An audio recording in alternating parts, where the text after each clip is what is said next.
ভাই, যদি তোমার মা বাবা বাইসা থাকে, আল্লাহর দোহাই লাগে তা করে কোনোদিন কষ্ট দিও না। কারণ তোমার মাই নিজে না খায়া তোমারে খাওয়াইছে, নিজে বীজার মধ্যে শুয়া তোমারে শুকনার মধ্যে শোয়াইছে।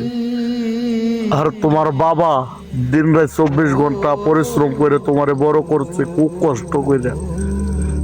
তোমার বাবা ঈদের সময় নিজের পায়ের জুতাগুলা ছিঁড়ে গেছে, এটা চিন্তা করে নাই।